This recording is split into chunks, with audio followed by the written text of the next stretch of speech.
Welcome, children. Join me on this adventure into the abyss as we learn about some peculiar creatures. Little gray men, oh how they probe. Dumb comments and fear of the unknown. Bigfoot might be an alien, but Steven says he's a Wendigo. Josh and Lynn keeping it real. Saying Mel you seen is a dirty homo. Welcome to the Water Babies podcast.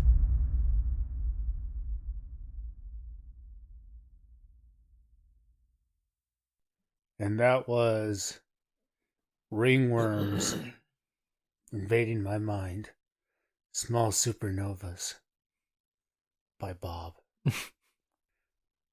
We are the Water Babies podcast, and we've been out for a while, so I'm out of practice for that. I'm your host, Joshua Weimer, joined by... Okay, no. What? You are not the main host. I intro it. That kind of means that I am the main host, and we are starting out real strong with our arguments. If you're going to be like we might be partners, but if you're not seeing it that way, so fine. then... Okay, I am your co-host, Josh Weimer, joined by my two other co-hosts. Yeah, we are definitely starting strong. Immediately, you two peak everything.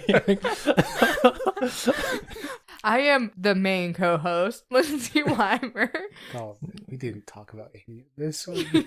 Restructuring our podcast on air. What other co-host? What's your name? No, I'm the main one. You two are co-hosts. I'm the main host. I will stab you both. It's like... I mean, I do most of the talking here. Okay, who has main character energy if it's not me? You do most of the talking right now for this argument, but then when everything else we talk about, it's like, Josh is always talking, so... We are a cryptozoology podcast where each, however long it takes us to get together, we discuss a cryptid and then afterwards get into some bull crap that really doesn't add anything or take anything away from the cryptid, rather just gives you a insight into our insanity. Yeah, that's the main character energy. Yeah. Sure. Lindsay, what is your segment? So I'm doing something a little different with my segment today. First off, I want to give a shout out to our unofficial hosts. They're not actually our hosts, but I feel like they give us... I'm going to play you off. You need to get to it. Albertsons and Dutch Brothers. I don't think we have done a podcast without having run to those two. Bigs up. Yeah, big ups to them. we appreciate you guys so much. Thanks them. for feeding us and giving us coffee. Okay, selling us coffee. And then secondly, it is a no bones day, so I will. But Noodles the Pug got canceled this week, so we're good. That was for his views about the Jews, right? I think it was because he was chuggy. Do your segment. That was my segment. God, do your segment. That was my segment. That was your segment? I told you it was going to be different this week. It was definitely different. It was the same as in, it had no... segmenty part? I told Stephen before I came in that my segment this week was going to be to annoy you. Well, we're at least... I missed that part. We're going according to plan. I can't say anything beyond that. So now we have done Lindsay's other unnamed segment. Steven, what is our cryptid for today? Our cryptid for today is going to be the Fear Liath Mor. Wow, no idea what that is. that is totally alien to me. Do you know about the Ben Macdui mountain range in Scotland? I'm going to slap the crap out of both of you. Don't. I am so happy we are doing a Scotland episode. No, I do not. I don't. I'm so confused. Do you not like that name? Oh no! It's like you push up my glasses that don't exist. Do you know about the Back Macdui range and mountains? You freaking pleb! Well, I feel like you usually know so much more about that stuff than I do. So this is actually for me. I have not heard of any of these things so far. All right, I'm pretty stoked. I guess we'll start with the mountain range because it's really tied in specifically to this one mountain range, which is the Ben Macdui mountain range. So the Fear Liath Mor is also called the Gray Man or the Big Gray Man of Ben Macdui So it has like 18 names, and they all are pretty much Big Grey Man of Bin Macdui mountain range. And this is in Scotland. This mountain is the second highest in Scotland and the British Isles, and it is. What's the highest? I forget. I read it once and I forget, but it's the highest mountain of the Cairngorm Mountains. There's just like a mountain range called the Cairngorm Mountains, and it's the highest peak on that mountain range. It's pretty much just all rock and snow because it's freezing, and then it's almost always foggy up there. The Fear Liath Mor, the first encounter was back in 1891. I'm sorry, I gotta interrupt you for something that always comes up in these. Does anybody find it the least bit like suspicious that like almost every single one of these like cryptids or whatever is always prefaced with like it's found in a region where you can only see 3 feet ahead of you, and then no one blinks an eye. Like this is just normal things. Isn't that where they would hide though? That's kind of how I always see it. All right, you a-holes. Oh, that does remind me. Good. So this mountain range is considered one of the wildest and most remote places left in Britain. Cool. So it's actually a pretty. Sorry, I didn't mean to interrupt you. I'm actually very stoked about this. Okay. But I'm going to interrupt for a different reason. I am very annoyed right now because the whole time I've been here, I've been waiting for Scrub to wake up so I could play with him for a minute and like hang out with him and get him out of his tank. He just woke up while we're doing something. Yep. Yep. The viewers needed to hear that. It's heavily fogged inside of my house, and we can't really see what's going on. But the famed Macdam Dewey Scrub just awoke and it came out of his lair. Might be our pet bearded dragon, or might be a cryptid. All right. First encounter was back in 1981 or 1991. Oh, wow. That's a recent one. Yeah. A professor named Norman Colley. He went hiking along the mountain alone and heard something walking behind him. He didn't mention anything about this for another 34 years. So 34 years later, he actually finally wrote about the encounter. And this is what he said. I was returning from the cairn on the summit in a mist when I began to think I heard something else than merely the noise of my own footsteps. Every few steps I took, I heard a crunch, and then another crunch as if someone was walking after me but taking steps 3 or 4 times the length of my own. I said to myself, this is all nonsense. I listened and heard it again but could see nothing in the mist. As I walked on, the eerie crunch sounded behind me. I was seized with terror and took to my heels, staggering blindly among the boulders for 4 or 5 miles, nearly down to Rothmerkis Forest. Whatever you make of it, I do not know, but there is something very queer about the top of Bin Macdui, and I will not go back there again. So that's the first recorded encounter. Wow. That's pretty sweet. Yeah. So I this is a kind of a tangent, but so I give a lot of crap to a bunch of different places and maybe states, and there's one in particular state that I do have ill feelings against, but in general it's just me being a loudmouth. So if I've ever said anything bad against Scotland, I apologize, because I actually have a lot of love and respect for Scotland. We have a listener there, and I think that's super tight. So I didn't know this at the beginning of the podcast. This is going out to them. If you have any more information about this, send us a message, but keep going. Sorry. I actually don't think you have said anything bad about Scotland. That's one of the few places on earth. A lot of love and respect for Scotland, truly. Well, I was just thinking that it sounds really cool the way he was describing it, you know? Like it's very area. eerie. Yeah, and that's just the tip of the iceberg. You picture like you're walking through like a shale field or something, and there's Mm-hmm. mist everywhere and being stalked by something. Yeah. That is so eerie. Yeah. Yeah. Once he wrote this, it kind of stirred on people start coming out of the woodworks telling about their encounters. One of the more well-known one is a guy named Hugh D. Welsh. He said that he hiked the summit with his brother in 1904, where throughout the day and night they heard slurring footsteps as if someone was walking through water-saturated gravel. Both felt as they said, "Oh, my writing's terrible." So they said that they both felt frequently conscious of something near us, an eerie sense of apprehension. And so this is an interesting thing to keep in mind. With a lot of these stories and a lot of other stories beyond what I'm about to go through, one of the common themes, and it's not always, but one of the more common themes is that they never see the creature, but there's always this random sudden panic and fear, or just major mood swing to like extreme depression. There are some where they see encounters and stuff, but So is this more of a flesh and blood type creature? Is this a spirit? Because right now it's almost sounding more like a spirit.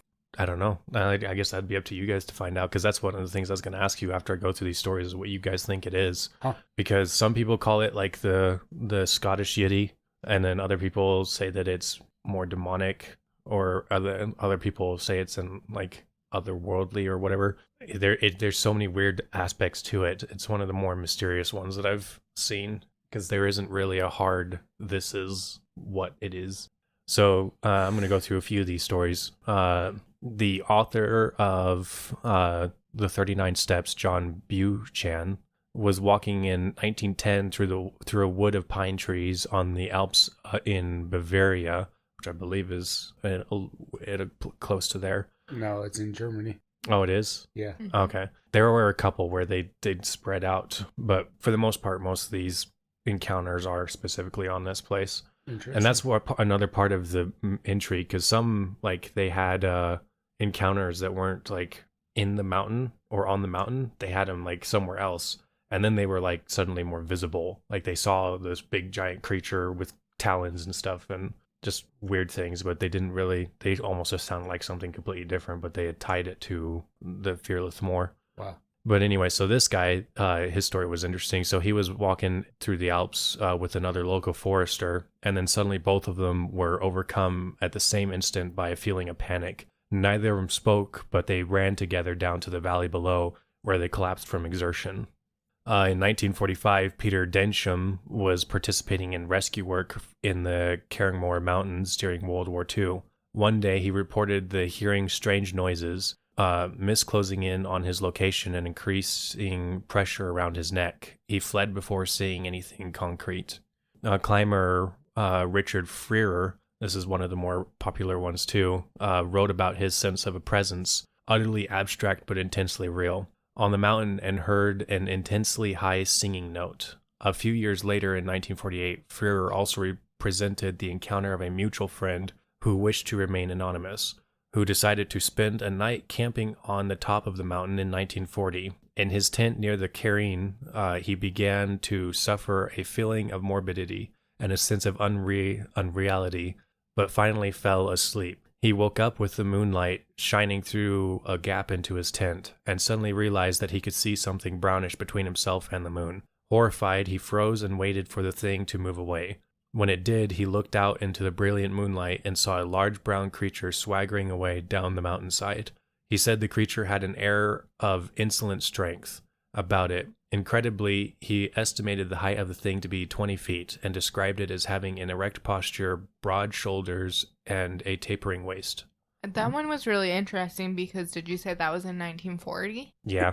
So one of the things that's really compelling for me for this one is like it does echo to a lot of my own experiences backpacking or camping out in the middle of nowhere, and like kind of the really out of the way places that are got an extra oeuvre of feeling going on. Yeah, and you don't So always see something, but it's just like a feeling of unease. I think we've talked about a lot where, you know, you don't. Well, what I was really going to hone in on was his him talking about the feeling, like you described it as morbidity and unease as he was trying to go to sleep until like he fell asleep. That has got to be one of the worst feelings on earth, of where you're trying to go to bed, sleep somewhere where you feel uneasy, and like you rather than actually just like falling asleep because you're tired, or you force yourself to go to sleep out of like almost self-defense, where you're just like you're in such a bad headspace where you're either like, I have to get up and protect myself for whatever reason, or I have to fall asleep so I can ignore this. That is such a bad way to be. I know. I love it when backpackers are like, oh yeah, I just lay down and go to sleep. I can never go to sleep right away out in the wilderness. Well, it's not a constant thing for me, but it's not like but it's just never a right away thing for me either. Yeah. I don't know. A couple more stories. Another one that's more well known. In 1958, naturalist and mountaineer Alexander Temnion published an article in the Scots magazine about an encounter with the Grey Man in 1943. I spent a 10-day leave climbing alone in the Cairngorms. One afternoon, just as I reached the summit cairn of Ben Macdui, mist swirled across the irregular and enveloped the mountain. The atmosphere became dark and oppressive. A fierce, bitter wind whisked among the boulders, and an odd sound echoed through the mist. A loud footstep, it seemed. Then another and another. A strange shape loomed up, receded, came charging at me. Without hesitation, I whipped out the revolver and fired 3 times at the figure. When it still came on, I turned and hared down the path, reaching Glenderry in a time that I have never bettered. You may ask, was it really the Fear Liath Mor? Frankly, I think it was. And that was his article. So, sorry, is this summit called Cairn? No, so the cairn is a rock formation. It's like not a rock formation. It's a man-made pile of rocks, pretty much, to make a marker. And so they put it at the marker at the end of, or at the top of the... Because I had a theory for a second. I thought it was like all the bad Karen energy or something. No. But No, if it's the a mountain, common phrase there. The mountain is called Macmadou, or Ben Macdui. Okay. One of the more creepy ones, or I don't know, it seemed creepy to me. Oh, actually, this is a little bit of information that was interesting too. They actually took, or there was a photographer and somebody else who went up there and found footprints, one measuring 19 inches at long and 14 inches wide, and they were about like 5 feet apart. So it just gave credence to that there is something up there. But he later discovered that they were a natural phenomenon caused by rainfall eroding the snow. So I was going to ask where they took the measurements from. Yeah, because that's one that comes up a lot. Is if it's in snow, it's really hard to actually take good measurements. Yeah. So here's a couple that were interesting. A man named Affleck Gray, author of The Big Gray Man, wrote this in one of his books, I'm assuming. Says, when I reached Carreur, I was soaked through, and as the weather showed no inclination to improve, I decided to stay. That night, as I dozed in front of the fire, the inner door was closed, but the outer one was wide open. Suddenly, I heard it close. Curious, I went to investigate and found the door tightly barred. The only means of getting out was by squeezing through the small hinged window, having come to the simple conclusion that a sudden gust of wind had slammed the door. But I still cannot explain today my action of re-entering the body by the window. The only possible explanation I can give is that it was prompted by some unrecognized primitive fear. So it's another one where just this random fear, like the out of instinct nowhere. is to get out. Yeah. Yeah. The way he was describing that was really confusing me. I still don't really understand what is going on in that scene, but the last part made more sense. Another one in a cottage. A woman had been staying in a cottage in the countryside near that area. She had seen a dark, hairy figure standing just inside the tree line nearby, watching the buildings on 2 occasions. After a while, it moved off into the undergrowth. And that's how a lot of these stories are. They're just like quick little things. Or they're just sudden fears and they run away. One of the more recent ones and very different ones was in the early 1990s. A group of 3 men walked along a forestry plantation track in the countryside close to Aberdeen. Now, where is that? It's in Scotland. Okay. I disagree. I'm pretty sure it's like an hour away from here. Yeah. Yes, Aberdeen, Idaho. Just outside of Blackfoot. Yep. I was like, I have no idea where it is in Idaho. I just know it's a small town close to here. I used to work there. I've been in almost every basement in Aberdeen.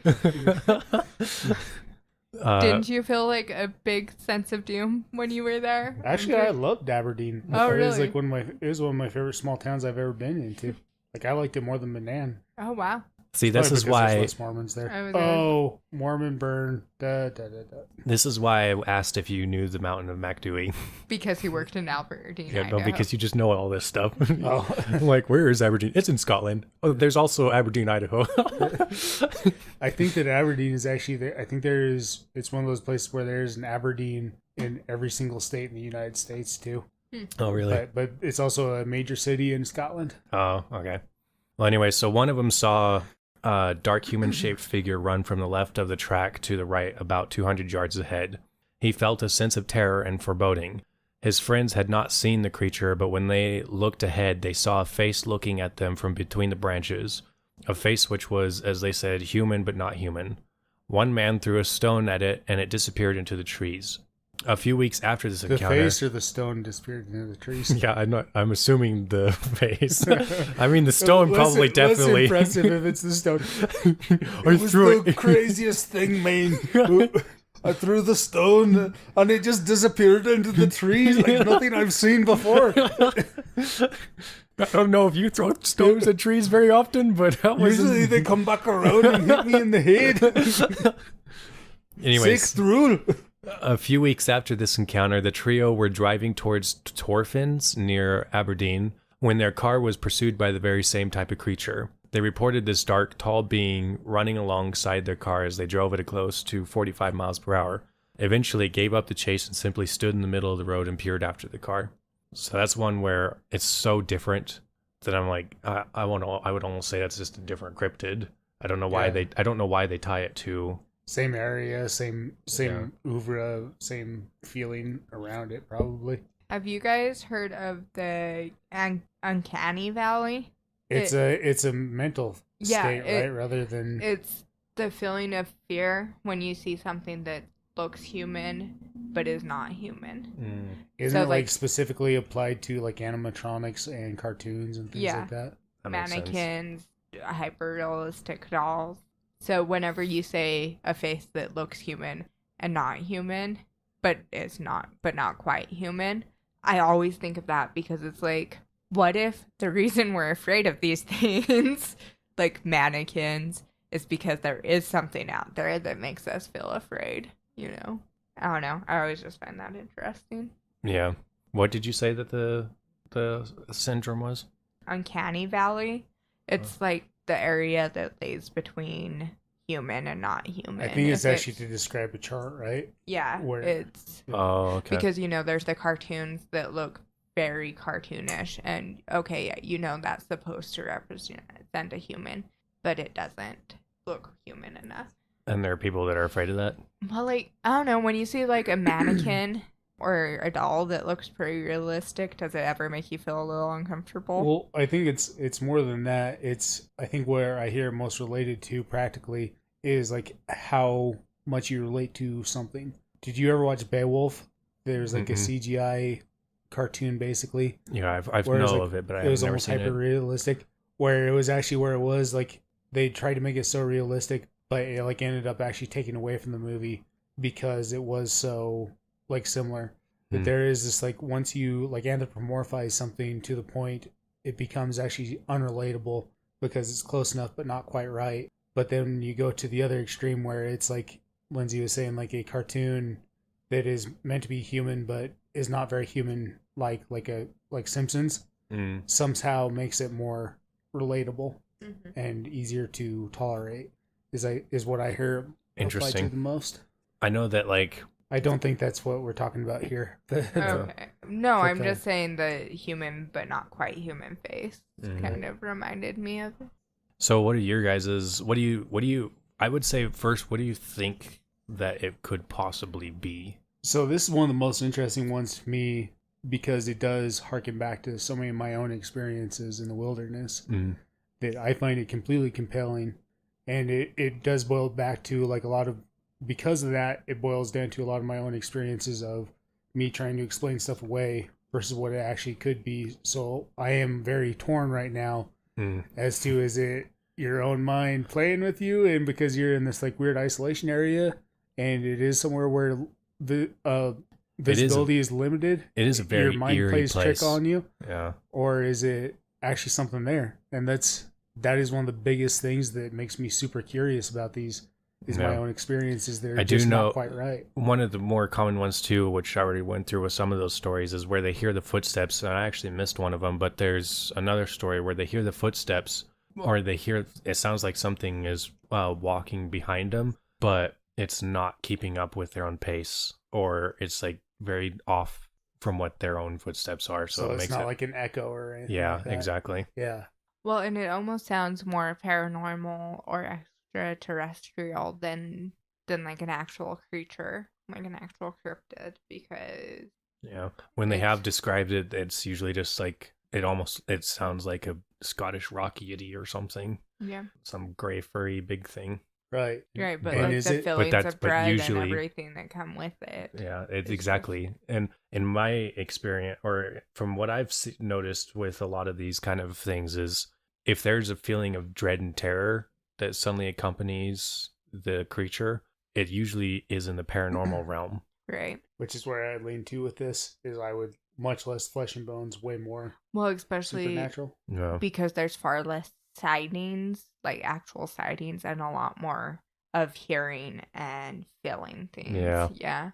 It is very interesting. The one of them that was really compelling to me was being in the car and feeling like something's chasing you, because Mm. that's like an extra level of fear. It's one thing when you are not in a shelter of any kind and are afraid, but if you are in a locked car driving and you feel fear, it's Yeah, makes it's an sense. extra layer, you know?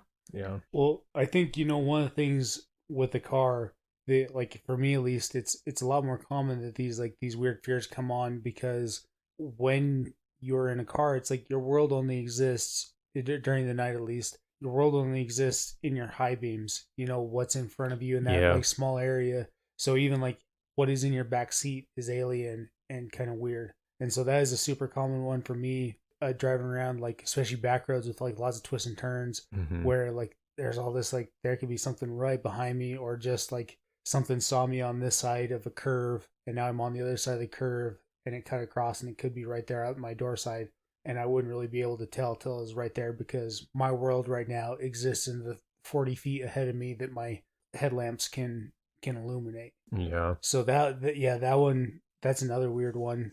Yeah, That I that's chalk true. up I to didn't even think about that. is psychology to me, Yeah. so much more than anything else. Yeah, because I was thinking, like when I'm alone at night, I'm like, get to my car, make sure no one's in it, and lock the doors. And once you're locked in the car, you're safe. But you're right, when you're driving alone at night, it's a little different. Yeah. Yeah. This is much less funny than normally is, but this I know, is but it it's is more because interesting. because it does honestly. pique my interest so much Yeah. more, because so many of these stories are just like mirroring my own experiences so much that Yeah. it's cool to listen to. So another interesting correlation that people have made is that it seems like the thing is like guarding something, because some people have wondered, well, why is it running people off? Because it doesn't chase them past a certain point. It's like as soon as they start running away, then they just don't see it or feel it anymore. And there's a lot of people who believe that the McDewey is actually a window area, which would be a dimension where there's a crossing between alternate worlds. And so that thing is the guardian of wherever that is. Interesting. That's And a really cool theory. yeah, that's what some people think is what's going on there. It sounds like both of you are either agreeing that it is real or isn't real. Oh, are you done with your story? Yeah. I guess now it's time for unpopular opinion about popular cryptids. Yay! Everyone shut up. I don't want to now. Shut. I don't want to now. I was already done talking, but like, don't tell me to shut up. It doesn't end well. Shut up. It So the doesn't end Hodag. well. All right, this week I'm going to be tackling the Hodag. Not literally, because I don't think it's real. I'm putting it out there. Screw you all for thinking that it's real. Now, the Hodag... What is the Hodag? I'm about to explain that. I said, now the Hodag... Come on. What man. about the Hodag? Stick up with me. Come on. Stay up. So the Hodag, I can basically describe it as a giant caterpillar with a buffalo's head. And it happens down south a lot. So my theory about the Hodag, the only reason it's created so that all these like charming, like backwoodsy types down south can just like go around, watch them with the go dang Hodag, man, watch your back, man. We go do a Hodag. Oh, That's that's the only where reason. I've heard it before. I didn't until you did that accent. I was like, I know that word, but This is not adding anything to the segment.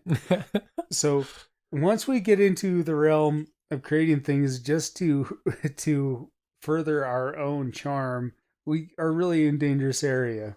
So What I'm thinking is that there are so many things in this world that are so much more concrete that we can actually gleam onto. We don't have to be creating more things. So the Hodag, why did it even have to come about? It's like the most improbable monster ever. Where again, it's a caterpillar, giant caterpillar with a buffalo's head. How is there any room in the world for something like that where we wouldn't be able to find it? Why is that something compelling? Just so you'd be like, no, Dad ate my pork and beans. Yeah, buddy. It's like, because everyone down south sounds like Sling Blade, I think. So just Blame calm it on down. the opossum instead. Just cling on to what's actually down there. Just like, it's a goddamn racist. Yeah, buddy. Don't go there after dark because, you're not totally white. I'll throw that out there. Don't go down there. Yeah, buddy. That's much worse. That is not even like a joke. That's just like a real scary thing that exists. We don't have to bring the Hodag into this. Don't freaking bring stuff up and create crap just to be making yourself more charming when we have real things to deal with. Okay? And that concludes my segment. Okay. Didn't plan that at all, and I don't think you could tell. I was actually about to ask, do you plan these things in advance or? Oh, it's kind of a thing. A lot of times it's the stream of consciousness where, like before this, I was thinking about a word, and then that led me to Hodag. Oh. Don't even know what word I was thinking about. All right, so Lynn, what are your thoughts on this? I find it very reasonable to believe that it would be real. I believe that it could be something paranormal, maybe warning away from an area, like that one theory, or something like that. I don't know. What about you? Because I'd like to continue hiking and hunting, I'm going to go ahead and say it's fake. Okay. And you're letting your crazy girl mind running away from you, and just get your You crap could have together. just left it at you are going to say that it's fake. You know? Yeah, but content, man. Content.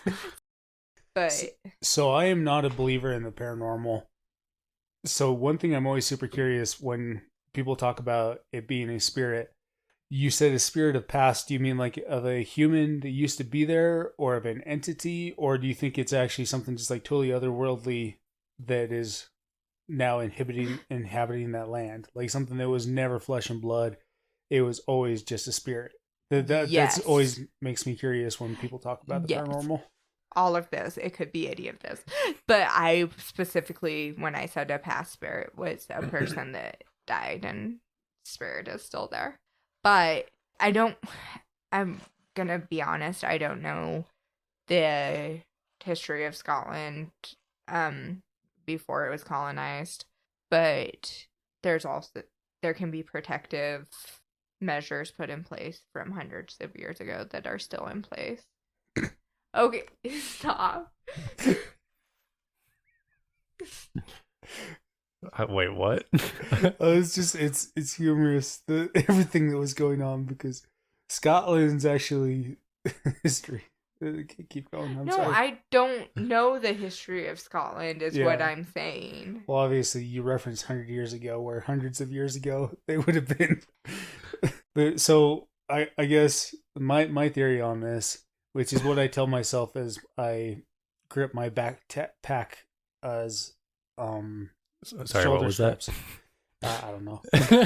You're gonna have to chop that together to make sense. Is my theory on it is what I always tell myself is I am hiking in the backwoods and am gripping my backpack's shoulder straps pretty tightly.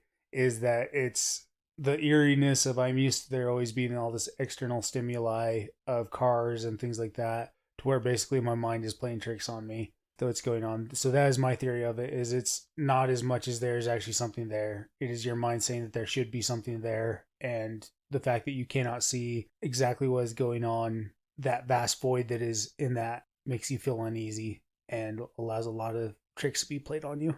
Yeah, I remember one time you and I went camping, and we were sleeping under our little made shelter. There was this thing that sounded like it was walking around behind me. And so every time I looked, there's nothing there, but it just kept like being there for like a good like 10, 15 minutes while I'm trying to fall asleep.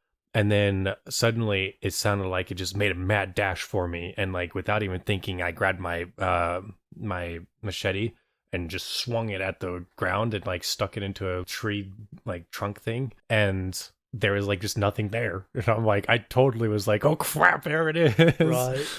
And then I never heard it again though. So I kind of just assume it was a little mouse or something, but at the time it did not sound like a mouse. And it was like, because it was going on for like 20 minutes before it finally escalated so far, it was like it just kept building up into what the heck is this? And especially because I was in this half state of like, I'm tired and it's nighttime and I can't see in the dark and I want to go to sleep, but then can't go to sleep because of this thing. Yeah. And I think that's one of the things, it's one of my big enemies when I'm actually doing those type of things, is experiences like those. Because one of the crazy things, especially when you're setting up camp, when you've hiked in or even just like had to walk in a ways, is that when you walk through an area, it disturbs everything that has fallen naturally. So when it falls naturally, like stuff kind of settles and sits there. But once you walk through, it disturbs it. So like as it resettles, it like makes all these noises around you. This sounds so supernatural and crazy. And like, even if you're down in a bowl, all the crazy snaps and things you can hear just from your own disturbances walking through is so crazy. And like, that's not even taking into account wildlife being there. Yeah. It is like one of those things where you have to be vigilant to actually be watching what's going on around you. At the same time, you need to push it out of your mind to where you're actually able to function and do things. For me, that is like one of the double-edged swords of, I love the thought that there might be something out there. Yeah. It's like, that's one of the reasons I do this podcast, is like, it is so cool to me that there might be some crazy stuff out there. But then when you have to come to grips for a while to where it's like, I can't actually be thinking about that all the time. Well, especially if you're out there. Right. There's another time, I don't know if I already told you that one or not, but there was one time when we went camping with our grandpa, and it was one of those campgrounds, so it had like the outhouses and stuff, or the porta potties or whatever. And one time I needed to go use the restroom, and so as I was going to it, you have to go through this like there was a small little stretch just before the porta potty that you had to walk through that was like completely dark. And it was almost like there was like an archway, but it wasn't. There's like just trees were just there, and so you could not see anything in there. And for some random reason, because I was not in a state of like a fearful mind or anything, I was just like, oh, I'm gonna go use the restroom because I was having the time of my life because you were there and my grandpa was there, or our grandpa was there. But as soon as I reached the edge of that shadow, it was like this just instant, out of the nowhere, just instant fear that I could not go through that dark area. And it was literally, I was going to go through it, and then as soon as I was about to take my first step into it, I just couldn't do it. And I was like, what the heck? But I tried to force myself to go because I thought it was stupid, but I just could not. It was like this wall that would not let me go through there. So I just went around it and still went to the restroom, but I couldn't take that path. And a lot of times it makes me wonder, like, whenever I look back on that, I wonder if like there was actually something there, and like, you just don't know, like if the Lord was just like making sure I did not go into that or whatever, because it was just so unnatural for me. Right.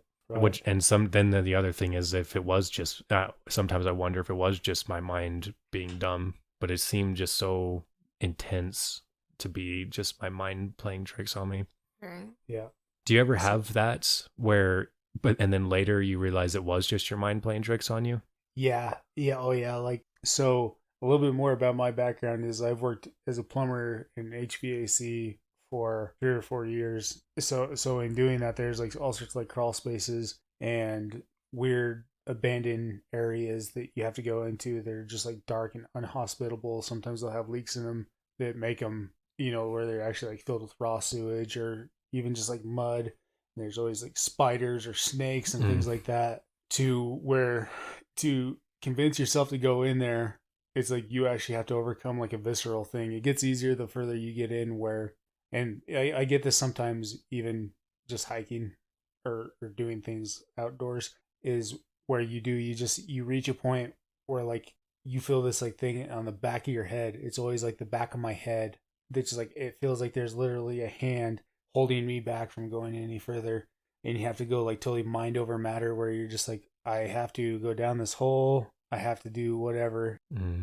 Even though like you can talk yourself up and you can be like, it's just a crawl space, or it is just a dark place in the wood. It is just all these things. You can speak to yourself on a more physical level of being able to look at the stimuli that's going on and say like, there's no reason. It's eerie and there might be something kind of weird in there, but it's the worst case scenario. It's going to be a spider, but there'll still be that thing holding on the back of your head where it's just like, no, you can't do it. And you just like have to like, you have to go past that and just like, all I can do to get over that is take the next step or push yourself into it. And then once you're committed and it kind of lightens up after a while. Interesting. I was going to say, even like really safe places. Like last time I was house sitting for grandma. Obviously, I love grandma's house. Never felt freaked out there. It was when we were going to Yellowstone. And so I was meeting you all in Rexburg. And it was very cloudy and there was no stars. And that walk from the front door to my car was probably one of the most terrifying walks I've ever had. Which is stupid because but it was just like scary. And then the drive to Rexburg was one of the scarier drives I've had. Even though, because it was just so dark, like I couldn't see. And so like we talk about like the darkness of the woods a lot, but one thing that I think that kind of gets overstated is the darkness of the desert. Oh yeah. How isolated and crazy and just like how laid bare you can feel out there is like some of the most like visceral fears I have ever had was when I was doing stuff out in the desert at night in particular. During the day, it's not as big because it's like it's the desert. You can see everything going on. Everything is well illuminated and there's not a ton of cover, so you're fine. But some of the like just like camping out, or even the most profound fear I have ever felt, and even like things that were like very real where I was right to feel fear. The most visceral fear I've ever felt is we were taking this road trip to Virginia as a family. Is my uncle, Lindsay, my mom, and me. And I think I was like 15 and Lindsay is 12 or whatever. And so we're going through, we'd stopped in Gunnison, Utah, I think it's called, which is like really central in Utah, to visit my cousin. And so once we'd visited him, we'd driven a ways and we were going through Arches National Park, I believe. And we were going through, and it's like height of tourist season. So we were like going through all the different, campgrounds, and there's just nothing there. We were in our little camper and there's nothing there. So we finally, what we ended up having to do, because it was like 3 o'clock in the morning, 4 o'clock in the morning, is we found this old road, this old dirt road, and we camped out there. And it was a beautiful night. There were stars out. We were inside of our camper. There was my uncle, my mom, and my sister and me in there. And there was like no real reason to be afraid. But like I had such a hard time falling asleep. Like it took like an exerted effort. Like I couldn't even like turn on a light because there's people in there with me. Like it took such an effort to fall asleep because of how afraid I was. And then I remember like having all these like nightmares of like things related to it, where there's like these like Indian spirits coming and telling me to leave. And I remember you telling me this story. Yeah. Oh my gosh, it's still one of the most intense things in my life, where like it's almost kind of messed up where I say I don't believe in the paranormal, because this is one thing where I'm like, oh, maybe the paranormal's real. So I was having all these like nightmares, and like I woke up. I don't know how long I'd been asleep. It hadn't been very long because it was still super dark when I woke up, and was just like I was sitting there like literally like shaking with fear, and like had this urge to like call out for somebody, and that's like not the type of person I am anyway. But like I was like so afraid and just needed to get out of there, and just remember like sitting there on the ground, just like petrified, where I was actually like contemplating like getting up and driving just to get the heck away from there. And then like my mom woke up and started driving, and I was so relieved when she finally did that. And then it was like I think a few years after the fact where we were talking about it, and like I had never brought up the fact like I was having all these nightmares and these feelings, and my mom was like joking about it. She's like, yeah, and I remember like I had to get up and start driving because I was having all these nightmares about like Indian spirits telling us to leave, and it was just like felt super uncomfortable. And so I was like, oh my gosh. But that's what I mean about. So there might be something out there. I don't know. But that's what's funny is Bruce is the only one who hasn't said that he was really uneasy that night, and we've never asked him. Haven't we? I haven't. Maybe Have you? Next time we see him, maybe we ought to ask him about it. See. Because you had the same experience? Yeah. Wow. That was So- like the only night I didn't sleep that whole trip. Right. So it was like is either a experience of mass hysteria, small scale mass hysteria, Right. I guess. Well, I mean, it can happen in families too. Right. But it Yeah. was just strange because none of us had been talking. It was literally we parked there and I think you were either I was already asleep. no, I was already asleep when we parked, but when we parked, I woke up Yeah.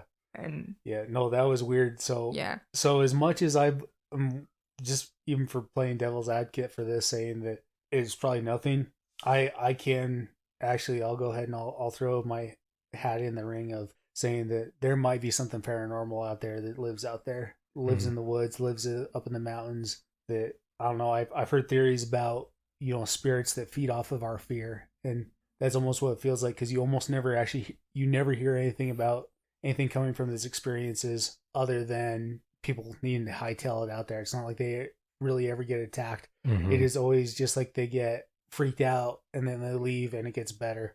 Yeah. So it is almost like there is a spirit out there that lives and just feeds off of our fears. And Which is a lot like the Fear Liath Mor. yeah, exactly. Well, now that we've all shared our own personal greatest fears moments, it's time for my segment. Yeah. That's right. Stephen has a segment now, too. Yay! It's called Crypto-Zoo News, your place for weekly news around the world. By weekly, you mean whenever we Exactly. release these. So, for this week, scientists have discovered that when you are breathing, you shouldn't breathe so slow that you are not. That is counterproductive. Cryptozoology. And that's the end of my segment. So the headline is, or I mean, the article is about like when you're breathing, make sure you're actually breathing, and so Bigfoot is real Could because you of it. give us an example of what not to do? Like, how do you breathe so slowly that you don't? Hold your breath, I guess. I don't know. Okay. I'm not the expert. I wasn't the scientist who discovered this. I mean, it's sage advice. It's we're crapping on it, but it's very real. It's I'm just really remember when you're glad not that we breathing to finally actually put breathe. research into this. Like, it's been an issue for a long time. Oh my gosh, is that the end? Like of Yeah. the podcast in general or this podcast? It might be the end of the podcast. All right. Follow us at Water Babies Podcast on Instagram. Send us an email at waterbabieспod@gmail.com. Thank you for listening. And Scotland, remember, Scotland forever! You didn't plug TikTok? Oh, yeah. Water Babies TikTok. Listen to TikTok Water Babies. Just click on Water Babies TikTok. Goodbye.